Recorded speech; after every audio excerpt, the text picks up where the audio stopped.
My former imam affectionately referred to me as the bee, from the movie Aquila and the Bee, my first name being Aquila, of course.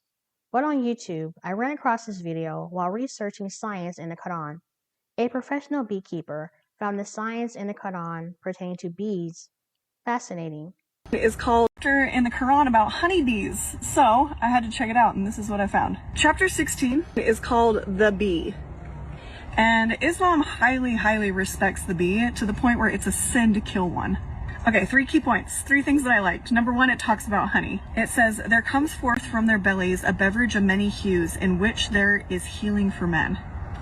I love that it addresses the many different colors of honey. You guys know that I love this. Honey is a magic food. That's great. 2, I think the overall vibe here is to mimic your life after the honeybee. Like, that's the message. Being hardworking and dedicated, with the hive being your home and the colony being your family, and the idea that no job is too small and everyone is needed. I think that's quite beautiful. And then number 3, the last thing I thought was really cool is that the Quran was originally written in Arabic, and the Arabic has female, male verbs. And the verbs they use to describe the honeybee, building, eating, foraging, working, were all female verbs. And when the Quran was written, there was no knowledge that bees, worker bees, the hive is primarily female. So a lot of people say that this is one little sign, little way that we can tell that it's an inspired book written by Allah, by God. I don't know. So there you go. Religious or secular, it's always fun to learn about the honeybee. Surah 16, ayats 68 through 69. And your Lord inspired to the bee, take for yourselves among the mountains, houses, and among the trees, and in that which they construct. Then eat from all the fruits, and follow the ways your Lord laid down for you. There emerges from their bellies a drink, varying in colors, in which there is a healing for people. Indeed, that is a sign for people who give thought. As believers in Allah subhanahu wa ta'ala, He encourages us to observe His creation, in the heavens as well as on earth. Allah's creation is vast, diverse, and awe-inspiring. Within His creation are communities, and within these communities are clearly defined roles. Let's explore one community of animals mentioned in the Quran: bees. There are over 20,000 known bee species globally. Close to 4,000 species make the U.S. their domain. With honeybees, there are 3 types that comprise the hive: the queen, the worker bees, and the drones. In a hive, the workers and the drones are the kids of the queen. The only fertile female in the hive is the queen. The worker bees are all female, and their duties are feeding the queen, caring for her larvae, collecting pollen and nectar, building a honeycomb, and guarding the hive. The males are drones, and their only purpose is to mate with the queen. The queen emits a pheromone identifying her as such, and she is to be protected. If another queen emerges, the females either evict her, or the 2 queens fight until only one remains. For only one queen is to be served. This is to establish balance and peace in the hive. Bees are a great instructive example for us to learn from. How to build communities with each other. Define roles, all working to build harmonious societies. Surah 16, ayat 69. Then eat from all the fruits, and follow the ways of your Lord laid down to you. There emerges from their bellies a drink, varying in color, in which there is a healing for people. Indeed, in that is a sign for a people who give thought. Let's explore varying in color. There are 7 different colors of honey, ranging from water white to dark amber. The color variety is caused by the bee's food source, pollen and nectar, which determines the taste and appearance of the honey.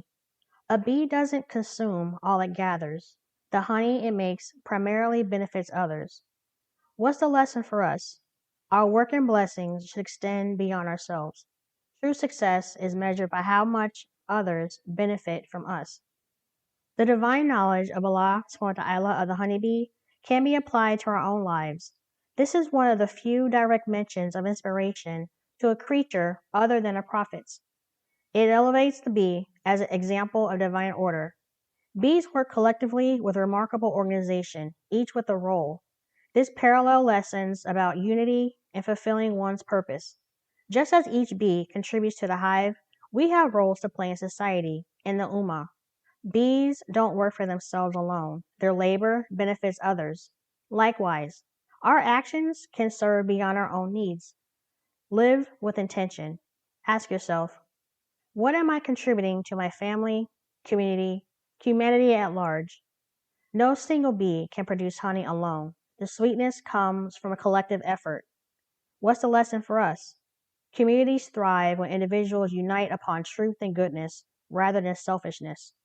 A reminder to live purposely, leaving behind something beneficial, knowledge, kindness, good deeds. Seek out what nourishes your soul.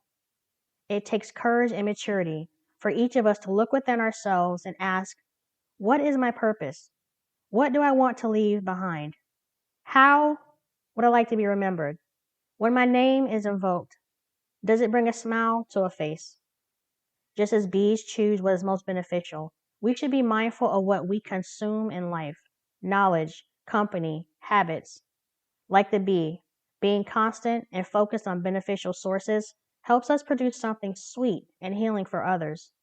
When the bee departs, its honey remains, a healing for mankind. When we leave this world, will our words, actions, and legacy be a source of healing for others? We have to remember that this life is fleeting. We are here one day and we are gone the next. But try to leave behind something sweet, like the honeybee. Let me close with a prayer. O Allah, make us like the bees, taking from what is pure, leaving behind goodness and healing. Grant us humility in our work, sincerity in our hearts, and benefit for others in our deeds. Let what we leave in this world be sweet, blessed, and a witness for us on the day we return to you. Amen. Surah 41, Ayat 53.